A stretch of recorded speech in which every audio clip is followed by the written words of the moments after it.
Hello friends, welcome to GK mind game. ಪ್ರಶ್ನೆಗಳ ಸಂಪೂರ್ಣ ಮಾಹಿತಿಗಾಗಿ ವಿಡಿಯೋನ ಎಲ್ಲೂ ಸ್ಕಿಪ್ ಮಾಡದೆ ಕಂಪ್ಲೀಟ್ ಆಗಿ ನೋಡಿ.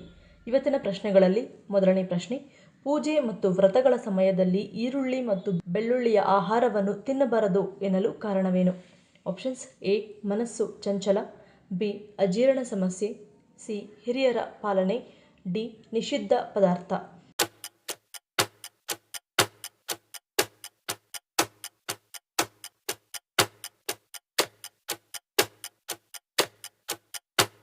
ಸರಿಯಾದ ಉತ್ತರ ಆಪ್ಷನ್ ಎ, ಮನಸ್ಸು ಚಂಚಲ.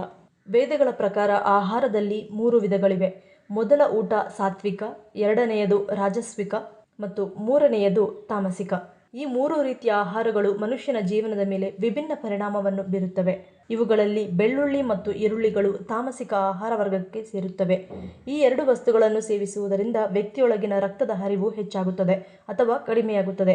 ಇದರಿಂದ ವ್ಯಕ್ತಿಯು ಹೆಚ್ಚು ಕೋಪ, ಅಹಂಕಾರ, ಉತ್ಸಾಹ, ಐಷಾರಾಮಿಯನ್ನು ಅನುಭವಿಸುತ್ತಾನೆ. ಅಲ್ಲದೆ ಬೆಳ್ಳುಳ್ಳಿ, ಈರುಳ್ಳಿ ಸೇವಿಸುವ ವ್ಯಕ್ತಿಯು ಸೋಮಾರಿ ಮತ್ತು ಅಜ್ಞಾನಿಯಾಗುತ್ತಾನೆ. ಅದಕ್ಕಾಗಿಯೇ ಬ್ರಾಹ್ಮಣರು ಮಾತ್ರವಲ್ಲದೆ ಪೂಜೆ, ವ್ರತ ಮಾಡುವ ಜನರು ಅದನ್ನು ಸೇವಿಸುವುದಿಲ್ಲ. ಇದರಿಂದ ಮನಸ್ಸನ್ನು ಏಕಾಗ್ರತೆಯಿಂದ ಇಡಲು ಸಾಧ್ಯವಿಲ್ಲ ಎಂದು ನಂಬಲಾಗಿದೆ. ಈರುಳ್ಳಿ ಮತ್ತು ಬೆಳ್ಳುಳ್ಳಿಯ ಸೇವನೆಯಿಂದ ಪೂಜೆ ಮತ್ತು ವ್ರತಗಳ ಸಮಯದಲ್ಲಿ ಮನಸ್ಸು ಚಂಚಲಗೊಂಡಾಗ ವ್ರತ ಮತ್ತು ಪೂಜೆಯು ಭಂಗವಾಗುತ್ತದೆ ಎನ್ನುವ ಕಾರಣದಿಂದ ವ್ರತ ಮತ್ತು ಪೂಜೆಯ ಸಮಯದಲ್ಲಿ ಈರುಳ್ಳಿ ಮತ್ತು ಬೆಳ್ಳುಳ್ಳಿಯನ್ನು ಹಾಕಿ ತಯಾರಿಸಿದ ಆಹಾರ ಪದಾರ್ಥಗಳನ್ನು ತಿನ್ನಬಾರದು ಎನ್ನುತ್ತಾರೆ. ಎರಡನೇ ಪ್ರಶ್ನೆ, ಗಂಡಸರ ಗಂಟಲು ಉಬ್ಬಿದಂತೆ ಇರಲು ಕಾರಣವೇನು? Options: A. ದೇಹ ರಚನೆ, ಬಿ. ಅನುವಂಶೀಯತೆ, ಸಿ. Hormones, D. ಅನಾರೋಗ್ಯ.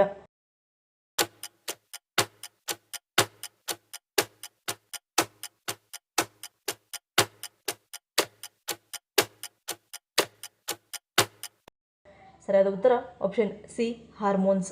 ಪ್ರೌಢಾವಸ್ಥೆಗೆ ಬಂದ ಯುವಕರಲ್ಲಿ ಟೆಸ್ಟೋಸ್ಟೆರಾನ್ ಎಂಬ ಹಾರ್ಮೋನ್ ಉತ್ಪತ್ತಿಯಾಗುತ್ತದೆ.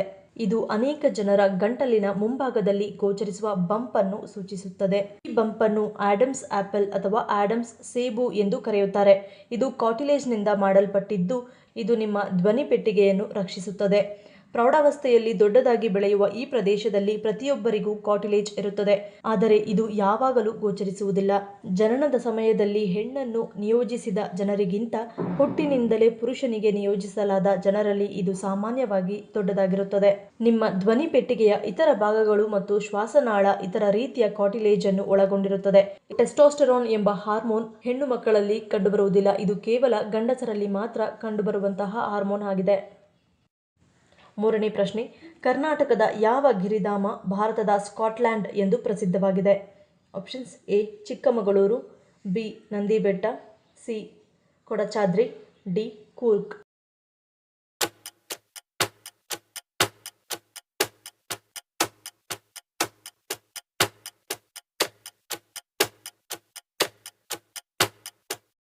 ಸರಿಯಾದ ಉತ್ತರ ಆಪ್ಷನ್ ಡಿ, ಕೂರ್ಗ್. ಕೂರ್ಗ್ ಅನ್ನು ಭಾರತದ ಸ್ಕಾಟ್ಲ್ಯಾಂಡ್ ಎಂದು ಕರೆಯಲಾಗುತ್ತದೆ.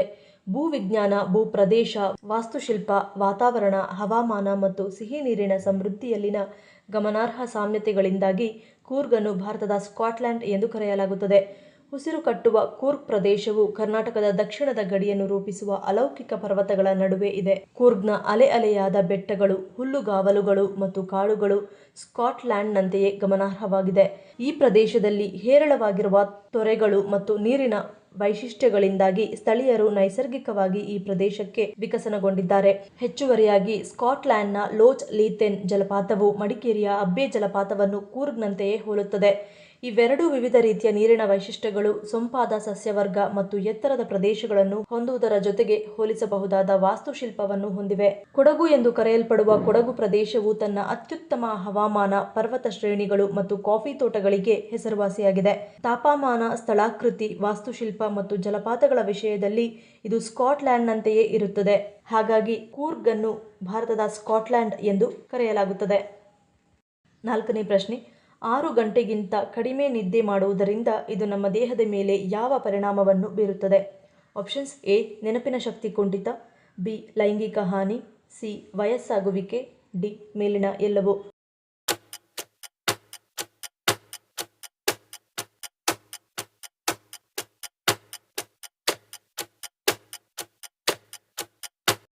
ಸರಿಯಾದ ಉತ್ತರ ಆಪ್ಷನ್ ಡಿ, ಮೇಲಿನ ಎಲ್ಲವೂ. ಒಬ್ಬ ಮನುಷ್ಯ ಕನಿಷ್ಠ 6ರಿಂದ 8 ಗಂಟೆಗಳ ಕಾಲ ನಿದ್ದೆ ಮಾಡದೇ ಹೋದಲ್ಲಿ ಏಕಾಗ್ರತೆಯ ಕೊರತೆ ಮತ್ತು ಅಲ್ಪಾವಧಿಯ ಮತ್ತು ದೀರ್ಘಾವಧಿಯ ಮೆಮೊರಿ ನಷ್ಟದಂತಹ ಮೆಮೊರಿ ಸಮಸ್ಯೆಗಳನ್ನು ಎದುರಿಸಬೇಕಾಗುತ್ತದೆ. ಮೂಡ್ ಬದಲಾವಣೆಗಳು ಮತ್ತು ಭಾವನಾತ್ಮಕ ಅಸಮತೋಲನವು ಅಲ್ಪ ಸ್ವಭಾವಕ್ಕೆ ಕಾರಣವಾಗುತ್ತದೆ. ಸಾಮಾನ್ಯ ಶೀತ ಅಥವಾ ಜ್ವರಕ್ಕೆ ಕಾರಣವಾಗುವ ವಿವಿಧ ಬ್ಯಾಕ್ಟೀರಿಯಾ ಮತ್ತು ವೈರಸ್ಗಳಿಂದ ರಕ್ಷಿಸಲು ವಿಫಲವಾದ ದುರ್ಬಲ ಪ್ರತಿರಕ್ಷಣಾ ವ್ಯವಸ್ಥೆಯನ್ನು ಎದುರಿಸಬೇಕಾಗುತ್ತದೆ. ಹೃದಯ ರಕ್ತನಾಳದ ಕಾಯಿಲೆಗಳ ವ್ಯಾಪ್ತಿಯನ್ನು ತೆರೆಯುತ್ತದೆ. ಇದು ದೇಹದಲ್ಲಿ ಇನ್ಸುಲಿನ್ ಉತ್ಪಾದನೆಯ ಮೇಲೆ ಪರಿಣಾಮ ಬೀರುತ್ತದೆ ಮತ್ತು ರಕ್ತದಲ್ಲಿನ ಸಕ್ಕರೆ ಮಟ್ಟವನ್ನು ಹೆಚ್ಚಿಸುತ್ತದೆ. ಮಧುಮೇಹವನ್ನು ಉಂಟುಮಾಡುತ್ತದೆ. ದೇಹದ ಒಟ್ಟಾರೆ ಸಮತೋಲನವನ್ನು ಅಡ್ಡಿಪಡಿಸುತ್ತದೆ. ಕಡಿಮೆ ನಿದ್ರೆ ದೈಹಿಕ ಮತ್ತು ಮಾನಸಿಕ ಆರೋಗ್ಯದ ಮೇಲೆ ಹೆಚ್ಚು ಪರಿಣಾಮವನ್ನು ಬೀರುತ್ತದೆ. ಕಳಪೆ ನಿದ್ರೆಯ ಚಕ್ರವು ಖಿನ್ನತೆಯನ್ನು ಇನ್ನಷ್ಟು ಹದಗೆಡಿಸುತ್ತದೆ ಮತ್ತು ಇತರ ಮಾನಸಿಕ ಆರೋಗ್ಯ ಸಮಸ್ಯೆಗಳಿಗೆ ಕಾರಣವಾಗುತ್ತದೆ. ಮತ್ತು ಕಡಿಮೆ ನಿದ್ರೆಯು ಚರ್ಮ ಸುಕ್ಕುಗಟ್ಟುವಿಕೆಗೆ ಕಾರಣವಾಗಿ ಚಿಕ್ಕ ವಯಸ್ಸಿನಲ್ಲೇ ಹೆಚ್ಚು ವಯಸ್ಸಾದಂತೆ ಕಾಣುವಂತೆ ಮಾಡುತ್ತದೆ. 5ನೇ ಪ್ರಶ್ನೆ, ಕೆಲವೊಮ್ಮೆ ನಮ್ಮ ಕಣ್ಣಿನ ರೆಪ್ಪೆಗಳು ಬಡಿದುಕೊಳ್ಳಲು ಕಾರಣವೇನು? ಆಪ್ಷನ್ಸ್: ಎ ಶುಭ, ಬಿ ಅಶುಭ, ಸಿ ಅಸ್ವಸ್ಥತೆ, ಡಿ ಒತ್ತಡ.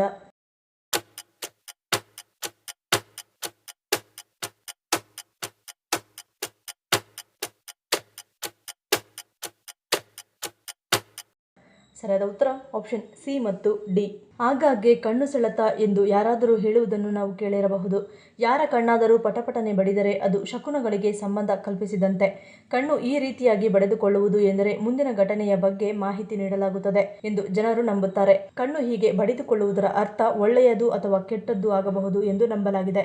ಆದರೆ ವೈಜ್ಞಾನಿಕ ದೃಷ್ಟಿಕೋನದ ಪ್ರಕಾರ ಸ್ನಾಯುವಿನ ತೊಂದರೆಯಿಂದಾಗಿ ಕಣ್ಣಿನ ಸೆಳೆತ ಸಂಭವಿಸುತ್ತದೆ. ಒಬ್ಬ ವ್ಯಕ್ತಿಗೆ ಸಾಕಷ್ಟು ನಿದ್ದೆ ಬರದಿದ್ದರೆ, ಮನಸ್ಸಿನಲ್ಲಿ ಸ್ವಲ್ಪ ಉದ್ವೇಗ, ಹೆಚ್ಚು ಸುಸ್ತು ಅಥವಾ ಲ್ಯಾಪ್ಟಾಪ್ ಕಂಪ್ಯೂಟರ್ಗಳಲ್ಲಿ ದೀರ್ಘಕಾಲ ಕೆಲಸ ಮಾಡಿದ್ದರೆ ಸೆಳೆತದ ಸಮಸ್ಯೆ ಉಂಟಾಗುತ್ತದೆ. ಇನ್ನು ಒತ್ತಡವು ನಿಮ್ಮ ಕಣ್ಣನ್ನು ಬಡಿಯುವಂತೆ ಮಾಡಬಹುದು. ಅದರಲ್ಲೂ ಒತ್ತಡ ನೆಮ್ಮದಿಯಾಗಿ ನಿದ್ದೆ ಮಾಡುವುದನ್ನು ತಡೆದಾಗ ಮತ್ತು ನಿದ್ರೆ ಪೂರ್ಣವಾಗಿರದಿದ್ದಾಗ ಕಣ್ಣಿನ ಸೆಳೆತ ಉಂಟಾಗಬಹುದು. ಸರಿಯಾಗಿ ನಿದ್ರೆ ಮಾಡದಿದ್ದಾಗ ಕಣ್ಣಿನ ಮೇಲೆ ಹೆಚ್ಚು ಒತ್ತಡ ಉಂಟಾಗುತ್ತದೆ. ಇದರಿಂದಾಗಿ ಕಣ್ಣು ಹೊಡೆದುಕೊಳ್ಳಲು ಆರಂಭವಾಗುತ್ತದೆ. 6ನೇ ಪ್ರಶ್ನೆ, ಕರ್ನಾಟಕದ ಅತಿ ಉದ್ದವಾದ ನದಿ ಯಾವುದು? Options: A Kaveri, B Tungabhadra, C Netravati, D Krishna.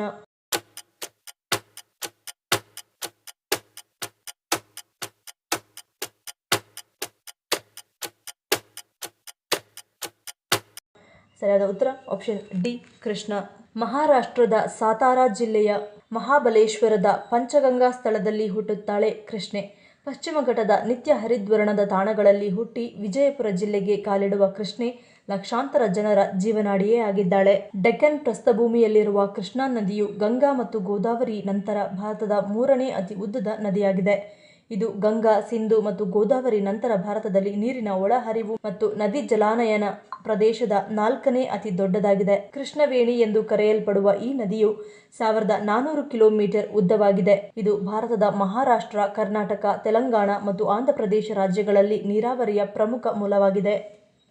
7ನೇ ಪ್ರಶ್ನೆ, ನಮ್ಮ ದೇಹದಲ್ಲಿನ ಬಿಳಿ ರಕ್ತ ಕಣಗಳ ಮುಖ್ಯ ಕಾರ್ಯವೇನು?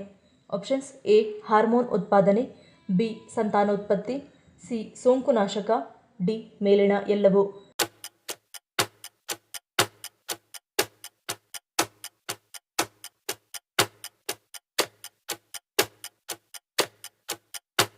ಸರಿಯಾದ ಉತ್ತರ ಆಪ್ಷನ್ ಡಿ ಮೇಲಿನ ಎಲ್ಲವೂ.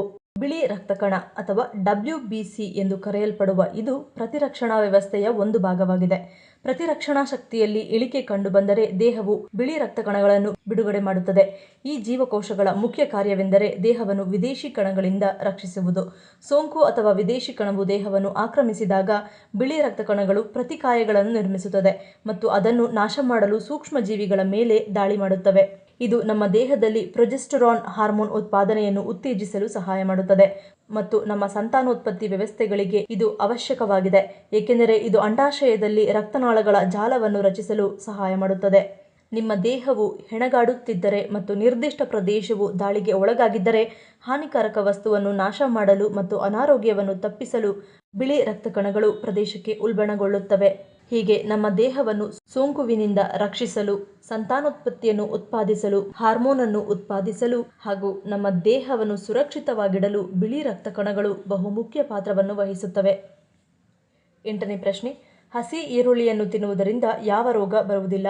ಆಪ್ಷನ್ಸ್: ಎ ಹೃದಯಾಘಾತ, B cancer, C sugar, D BP.